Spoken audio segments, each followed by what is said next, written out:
So let's compare a zoom lens and a prime lens. Kagaya lang siya netong kit lens na to. Pwede mo siyang ma-zoom in, pwede mo siyang ma-zoom out. Lagi bang mabibigat ang zoom lens? Hindi naman. Kasi ito, this one is a kit lens and medyo magaan lang siya. Hindi siya katulad ng ibang mga zoom lenses. Pero kasagaran ng mga zoom lenses ay mabibigat. I do have here my 17 to 17 from Sigma.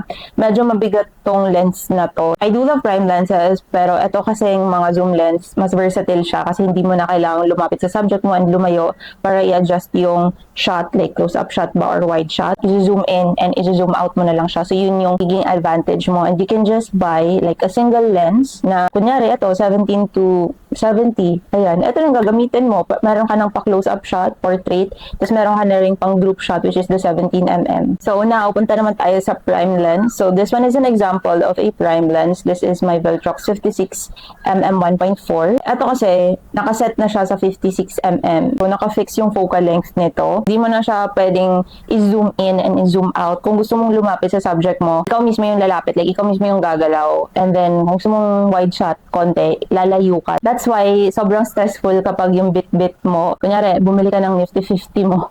50mm lens mo. Tapos, bigla kang pinag-group shot ng family mo. Tapos, maliit lang yung space. Like, venue. Stressful yun kasi paano mo sila ipapagkasya lahat.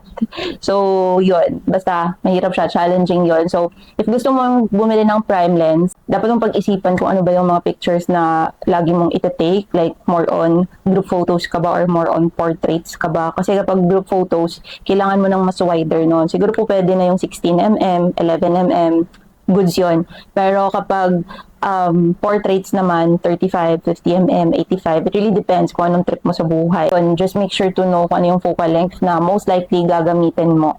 And for sure, curious din kayo, yung mga rings na nakikita nyo na pwedeng ipaikot-ikot, hindi yan siya zoom. Ano yan siya? Parang pang-focus, focus ring ba yung tawag dito? Ayan. Pero hindi yan mag-zoom. Kung lagi bang magaan ang mga prime lenses, it also depends, but majority of prime lenses, medyo mas magaan sila compared to the usual zoom lenses. Hindi sila super bigat, kaya mo siyang ilagay sa mga maliliit na bags. I hope this was helpful and you understood it. And if you have more questions, let me know.